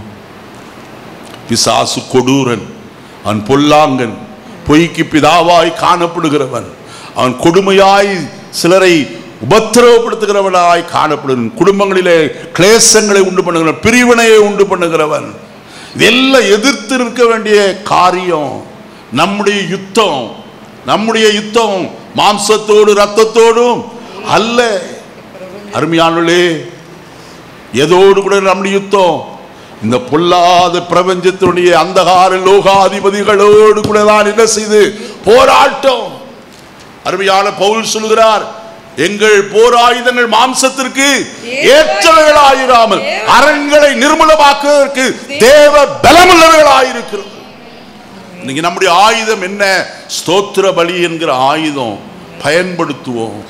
விசுவாசம் என்ன கேடகத்தை பிடிப்போம். தேவனுடைய வசனமாய் ஆவியின் பட்டயத்தை பிடித்துக் கொண்டு அவனுக்கு விரோதமாய் யுத்தம் செய்வோம். நீ எபேசியர் 6ஆம் அதிகாரத்தில் வாசித்தால் அநேக ஆயுதங்கள் தற்காப்பு ஆயுதங்கள். ஆனால் எதிர்த்து நிற்கத்தக்கதான ஒரு ஆயுதம் கர்த்தர் நமக்கு தந்திருக்கிறார். என்னது? ஆவியின் பட்டயமாகிய தேவ வசனம். அந்த வசனத்தை கொண்டுதான் பிசாசை இயேசு ஜெயித்தாரே. இன்றைக்கு நாம் கொடூரனாகிய பிசாசை ஜெயிக்க பிறந்தவர்கள். தேவனால் பிறந்தவன் எவனும் பாவம் செய்ய மாட்டார், பாவம் செய்யான் என்று கர்த்தருடைய வசனம் சொல்லுகிறது. மாத்திரமல்ல, வாலிபர்களே, நீங்கள் பலவான்களாய் இருக்கிறதினாலும் நீங்கள் பொல்லாங்கனை ஜெயித்ததினாலும் உங்களுக்கு என்ன செய்கிறேன்? எழுதுகிறேன். பொல்லாங்கனை என்ன செய்தார்களாம்? ஜெயித்தார். நம்முடைய வாழ்க்கையில ஜெயம். பிசாசை ஜெயிக்கணும். அவனுக்கு முழு பலம் இல்லை, கொஞ்சம் தான் பலன் இருக்கு. வசனம் சொல்கிறது, தனக்கு கொஞ்ச காலம் மாத்திரமே உண்டென்று அறிந்து அவன் இப்பொழுது என்ன செய்கிறானா? வல்லமையோடு கூட கிரியை செய்கிறான். கர்த்தருடைய வசனம் சொல்லுகிறது, நீங்கள் பிசாசின் தந்திரங்களை அறியாதவர்கள் அல்லவே. அவன் தந்திரமாய் வந்தாலும் தந்திரக்காரனாகி பிசாசானவனை தேவ வசனத்தினாலே வீழ்த்தபடியாய் கிரியை செய்ய வேண்டும். சிலர் பைபிளை இன்னும் ஞாயிற்றுக்கிழமை கொண்டு வர்றாங்க, அப்புறம் அவ்வளோத்தான், மறுபடியும் அடுத்த ஞாயிற்றுக்கிழமை தூசி தட்டி கொண்டு வராங்க. வேத வசனத்தை மறக்க வேண்டாயா? என் வேதத்தின் மகத்துவங்களை நான் அவர்களுக்கு எழுதி கொடுத்தேன், அவர்களோ அதை அந்நிய காரியமாய் எண்ணினார்கள். நீ உன் தேவனுடைய வேதத்தை மறந்தாய், ஆகையால் நானும் உன் பிள்ளைகளை என்ன செய்வேன்? எதை மறந்த? சாப்பாட்டை மறந்தாலும் சரி, வேத வசனத்தை வாசிக்கிறத ஒரு நாள் மறக்க கூடாது. 24 மணி நேரம் இருக்கு, 8 மணி நேரம் தூங்குறோம், சாப்பாட்டுக்கு ஒரு சாப்பிட்றதுக்கே ஒரு 3 மணி நேரம் எடுத்துக்கிறோம், வேலைக்கு ஒரு 8 மணி நேரம், மீதம் உள்ள மணி நேரத்தை நாம் எத்தனை வேஸ்டாக செலவு பண்ணுறோம். கர்த்தருடைய வேதத்தை எவ்வளோ வாசிக்கிறோம், வேதத்திற்கு முக்கியத்துவம் கொடுப்போம். அவர் உங்களை முக்கியப்படுத்துகிறவராக இருப்பார். அடுத்த காரியத்துக்குள்ளே கடந்து வருகிறேன், வாசிப்போம். 1 சாமுவேலின் புஸ்தகம் 4ஆம் அதிகாரம் 17வது வசனத்தை வாசிப்போம். 1 சாமுவேல் 4:17. செய்தி கொண்டு வந்தவன் பிரதியுத்தரமாக இஸ்ரவேலர் பெலிஸ்தருக்கு முன்பாக முறிந்தோடி போனார்கள். ஜனங்களுக்குள்ளே பெரிய சங்காரம் உண்டாயிற்று. உம்முடைய குமாரனாய் ஒப்னியும் பினகாசும் இறந்து போனார்கள். தேவனுடைய பெட்டியும் என்ன செய்தது? நல்ல கவனிக்கணும். அவருடைய குறியெல்லாம் எதுன? தேவனுடைய பெட்டியின் மேல. நல்ல கவனிக்க வேண்டும். விசுவாசியே, இந்த காலை வேளையில ஒன்று அறிந்து கொள், உன்னிடத்தில் இருக்கிற ஆராதனையை பிடுங்கும்படிக்கு பிசாசு கிரியை செய்கிறார். நீ கர்த்தரை ஆராதிப்பதவன் விரும்புகிறது இல்லை, கர்த்தரோடு கூட பேசுகிறத விரும்புகிறது இல்லை, கர்த்தருடைய சத்தத்தை கேட்கிறத பிசாசு விரும்புகிறது இல்லை.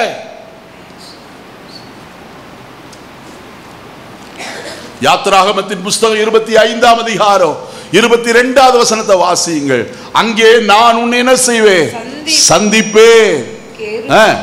அங்கே நான் உன்னை சந்திப்பேன். கிருபாசனத்தின் மீதிலும் சாட்சி பெட்டி மேல் நிற்கும் கேருபீன்களின் நடுவிலும் இருந்து நான் இஸ்ரவேல் புத்திரருக்காக உனக்கு கற்பிக்க போகிறவர்கள் எல்லாம் உன்னோடே என்ன செய்வேன்? சொல்லுவேன். அருமையான கர்த்தருடைய ஜனமே, நல்ல கவனிங்க. கர்த்தர் எங்கிருந்து பேசுறார்? உடன்படிக்கை பெட்டியின் மேல் இருக்கும் கிருபாசனத்தின் மீதிலே, அந்த 2 கேருபீன்கள் நடுவிலே இருந்து கர்த்தர் உன்னோடு கூட என்ன செய்வார்? பேசுவார். இப்ப கர்த்தருடைய ஆலயத்திலே இருந்த தேவனுடைய பெட்டி பிடிபட்டு போயிற்று. என்ன போயிற்று? ஆராதனை இல்லை. இரண்டாவது தூப வர்க்கம் காட்டுகிற ஜெபத்தின் அனுபவம் இல்லை, அது நஷ்டப்பட்டது. மூன்றாவது கர்த்தருடைய சத்தத்தை என்ன செய்யல, கேட்பதற்கு இடம் இல்லையா? கர்த்தர் பேசுகிற அந்த உடன்படிக்கை பெட்டி இல்லாமல் போனபடினாலே இஸ்ரவேல் ஜனங்களுடைய ஜீவிதத்தில் ஒரு பெரிய நஷ்டம். அநேக வருஷங்களாய் அவர்கள் தேடவே இல்லை. அமினதாபின் வீட்டில் 20 வருஷம் இருந்தது. அதற்கு பிறகு சவுல் ராஜா ஆளுகை செய்தார் 40 ஆண்டு காலங்கள். அந்த நாட்களிலேயும் கர்த்தருடைய பெட்டியை கொண்டு வர வேண்டும் என்ற சிந்தை இல்லாதபடிக்கு காணப்பட்டது. ஆனால் தாவீதின் நாட்களிலே அவன் அரியணையில ஏறி உட்கார்ந்த போது அவன் முக்கியத்துவம் கொடுத்த ஒரே ஒரு காரியம், தேவனுடைய பெட்டிக்கு முக்கியத்துவம் கொடுத்தார். எப்படியாயினும் தேவனுடைய பெட்டியை அதன் ஸ்தானத்திற்கு என்ன செய்வோம், திரும்ப கொண்டு வருவோம். ஐயா, கர்த்தருடைய சத்தத்தை கேட்க வேண்டும், கர்த்தரோடு ஜெபிக்க வேண்டும், கர்த்தரை ஆராதிக்க வேண்டும். அதற்குத்தான் முக்கியத்துவம் என்று சொல்லி தாவீது நின்றார். புதிய ஏற்பாட்டிலே சகரியா என்ற ஒரு நல்ல ஆசாரியன் இருந்தான். அவன் கர்த்தருடைய ஆலயத்தில் தூபம் காட்டுகிறதற்கு சீட்டை பெற்றுக் கொண்டு கர்த்தருடைய ஆலயத்திற்குள்ளே பிரவேசித்து தூபம் காட்டுகிறவனாய் காணப்படுகிறார். அந்த திரைச்சீலைக்கு அப்புறமாய் கர்த்தருடைய உடன்படிக்கை பெட்டி இருக்கிறது. இங்கே இருந்து கொண்டு உடன்படிக்கை பெட்டிக்கு முன்பதாய் திரைச்சீலையின் இப்பக்கத்தில் நின்று கொண்டு கர்த்தருக்கு தூபம் காட்டுகிறார். அவன் தூபம் காட்டுகிற வேளையிலே திடீரென்று சடுதியாய் ஒரு கர்த்தருடைய தூதனுடைய தூபவேளத்தின் வலது பார்சத்தில் வந்து நின்று சகரியாவே பயப்படாதே என்றான். அவன் சொன்ன ஒரு வார்த்தை என்ன தெரியுமா? அடுத்தது, சகரியாவே உன் வேண்டுதல் கேட்கப்பட்டது. இந்த காலை வேளையில் நீ கேட்கிற தேவ ஜனமே, பயத்தோடு நடுக்கத்தோடு கர்த்தருடைய சன்னிதானத்தில் நின்று கொண்டு தேவ ஜனங்களாய் உங்களோடு கூட எச்சரிப்பாய் சொல்லுகிற காரியம், எந்த விதத்திலும் கர்த்தரை ஆராதிக்கிறதை விடாதிருங்கள். எந்த விதத்திலும் கர்த்தருடைய சத்தத்தை கேட்க மறவாதிருங்கள். எந்த நேரத்திலேயும் அவரை நோக்கி ஜெபிக்கிறதை விடாதிருங்கள். இன்னைக்கு சத்துரு செய்கிற காரியம் என்னவென்று சொன்னால், உடன்படிக்கை பெட்டியை எடுத்துக்கொண்டு போகிறது. ஆனால் தாவீது அதை கொண்டு வர வேண்டிய முறைமையின்படியே திரும்ப என்ன செய்தாரோ அதன் ஸ்தானத்திற்கு கொண்டு வந்து வைக்கிறவனாய் காணப்பட்டார். ஏன் என்று ஒரு மறுபடியும் அந்த வசனத்தை நான் ஞாபகமூட்ட விரும்புகிறேன். என்னாகமத்தின் புஸ்தகம் 7ஆம் அதிகாரம் கடைசி வசனத்தை வாசிப்போம். 89வது வசனமா? 80வது வசனமா? 89 வாசிங்க. மோசே தேவனோடு பேசும்படி ஆசரிப்பு கூடாரத்துக்குள் பிரவேசிக்கும் போது தன்னோட பேசுகிறவரின் சத்தம் சாட்சி பெட்டியின் மேலுள்ள கிருபாசனத்தின் 2 கேருபீன்களுக்கு நடுவில் இருந்து என்ன செய்வார்? நல்ல கவனிங்கய்யா. இந்த காலவெளியில கண்ணீரோடு தேவ சமூகத்தில் உங்களுக்கு சொல்கிற ஒரு காரியம், வசனத்தை வாசிக்கும் போது மோசே தேவனோடு என்ன செய்யும்படி பேசும்படிக்கு எங்க போவார்? ஆசரிப்பு கூடாரத்துக்குள்ள போவார். கர்த்தரோடு ஒவ்வொரு நாளும் பேசுறமா? கொஞ்சம் யோசித்து பாருங்க. கர்த்தரோடு பேசி எத்தனை நாள் ஆயிற்று? ஜெபித்து எத்தனை நாள் ஆயிற்று? நான் என் பிள்ளைகளை பார்த்து சொல்கிற காரியம், வெளியே வண்டி எடுத்த முதலாவது ஜெபம் பண்ணிட்டு போ. ஜெபம் பண்ணாவது விட்டு கிளம்பாத. மாத்திரமல்ல, எல்லா சந்தர்ப்பத்திலும் ஜெபத்தில் காணப்பட வேண்டும். ஜெபம் தான் நம்முடைய வாழ்க்கைக்கு பாதுகாவலை அல்லாதபடிக்கு வேற அல்லையா. கர்த்தருடைய பரிசுத்தவான்கள் போராடி ஜெபிக்கிறவர்களாய் காணப்பட்டார்களே. இன்றைக்கு நம்முடைய ஜெப வாழ்க்கை எப்படிப்பட்டதா இருக்கிறது? மோசே தேவனோடு பேசும்படி, ஜெபம் தேவனோடு கூட பேசுகிற ஒரு அனுபவம். பேசுகிறோமா? இன்றைக்கு கர்த்தரோடு கூட பேசிவிட்டு தேவ சமூகத்தில் வந்து கர்த்தருக்கு ஆராதனை செய்தோமா? ஆண்டவரே என்னோடு கூட பேசும் ஐயா, வீட்டை விட்டு வெளியே வருவதற்கு முன்பதாய் வாசற்படியில் நின்று கர்த்தாவே இன்னைக்கு உம்முடைய ஆலயத்தில் உம்மை ஆராதிக்கும்படிக்கு போகிறேன், என்னோடு நீர் பேசையா. எத்தனை பேர் நம்மிலே அப்படிப்பட்ட ஜெபத்தோடு இந்த காலையில கர்த்தருடைய சமூகத்திற்கு வந்திருக்கிறோம்.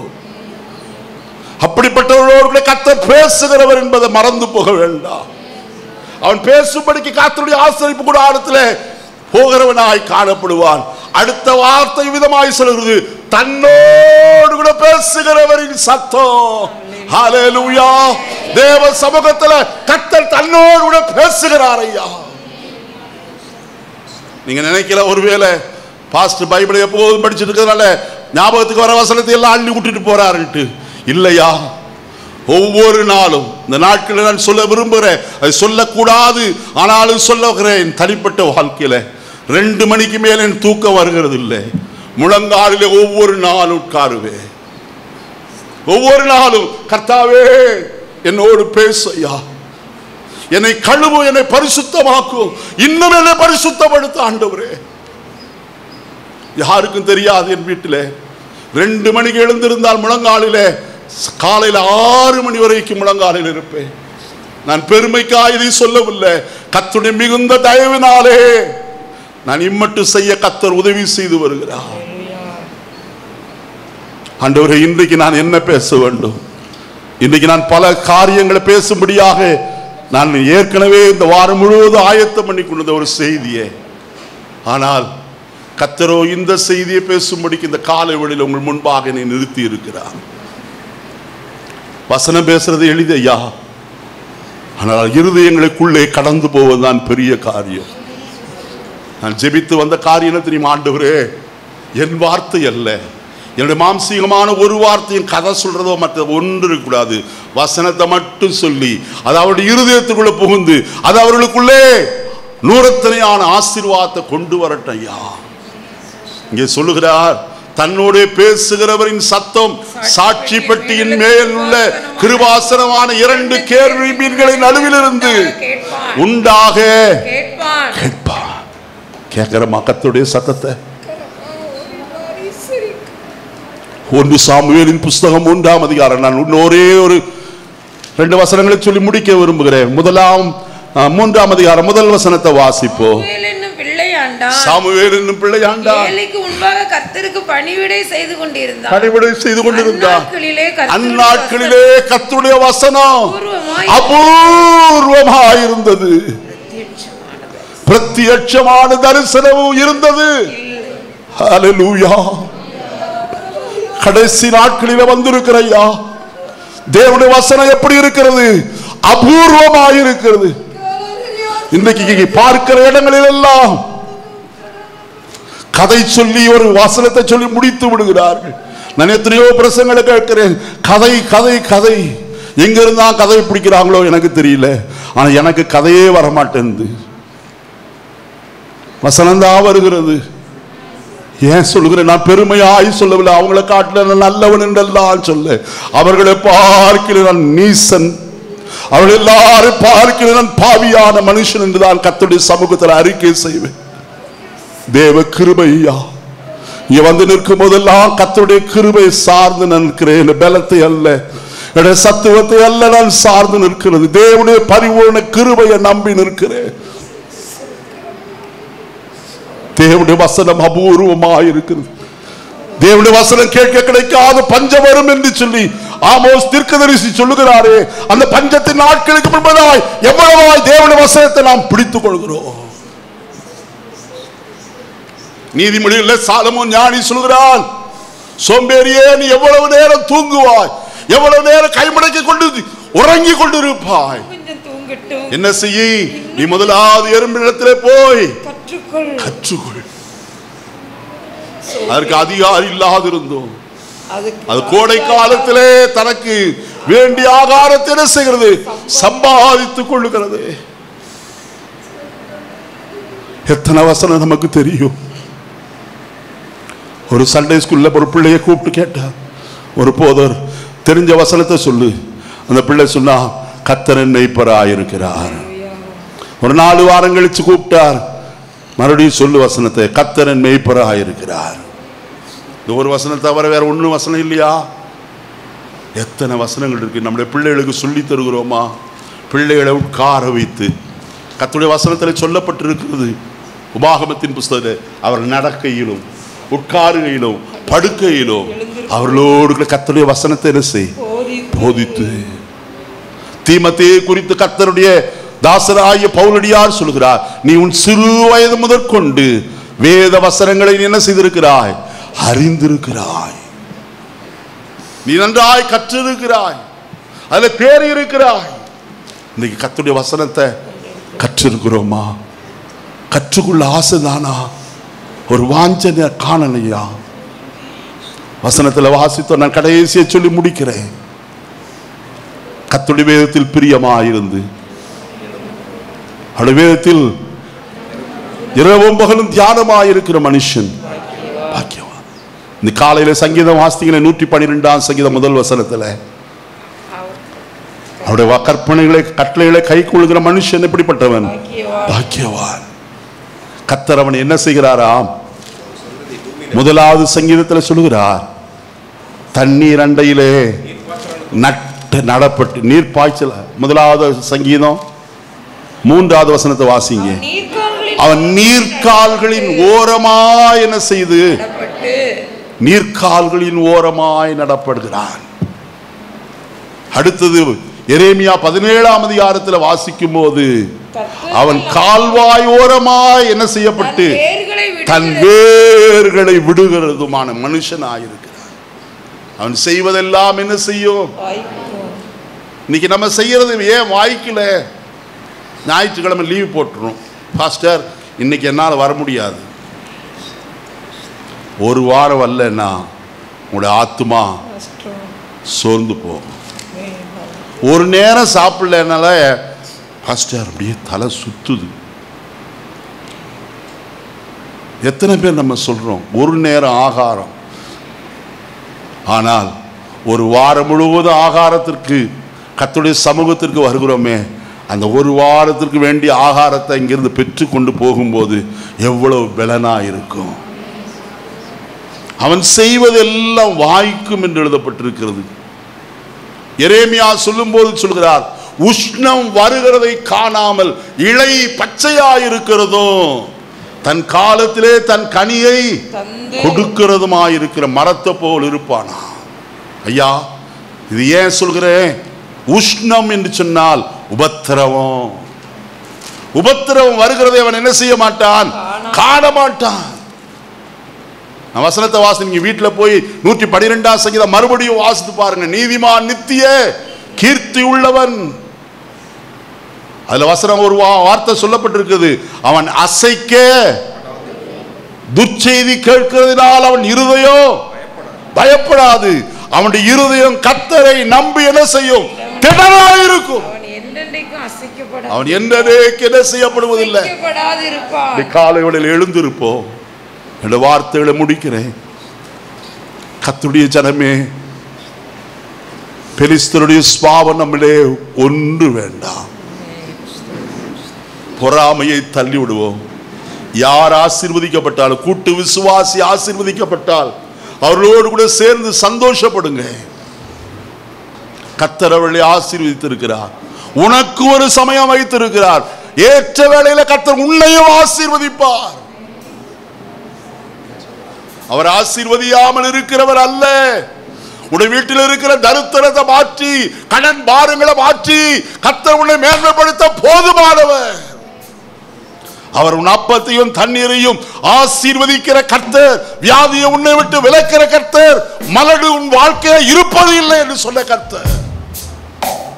உன் ஜீவிதத்தை கர்த்தர் ஆசீர்வதிக்க விரும்புகிறாரே. இந்த காலையில கர்த்தருக்கு இடம் கொடுப்போமா? பெலிஸ்தருடைய சுபாவங்களை நாம் முற்றிலும் தள்ளி விடுவோம். பெலிஸ்தருடைய கிரியைகள் நமக்கு வேண்டாம். உன் தேவனாய கர்த்தருக்கே ஆராதனை செய்யுங்கள். அப்பொழுது அவர் உங்கள் பெலிஸ்தருக்கு கைக்கு நீங்கள் ஆக்கி விடுவார் என்று வசனத்தில் வாசித்தோமே. பொறாமை வேண்டாம். பாவம் நம்மை ஆளுகை செய்யாதபடிக்கு பார்த்துக் கொள்வோம். நமக்குள்ள மாம்ச இச்சைகள் வேண்டாம். வெறுத்து ஒதுக்குவோம். நாள் பார்க்கிற காரியங்களை தள்ளி விடுவோம். நாள் பார்க்கிறவன் தேவனாய கர்த்தருக்கு அருவருப்பானவன் என்று வேதம் சொல்லுகிறது. இரண்டாவது, பெலிஸ்தர் மகா கொடூரமானவர்கள். அருமையான கர்த்தருடைய ஜனமே, இன்றைக்கு கொடுமை தேசத்தில் வாசமாயிருக்கிறது. எவரையும் கொலை செய்ய இன்றைக்கு மனுஷன் அஞ்சுகிறது இல்லை.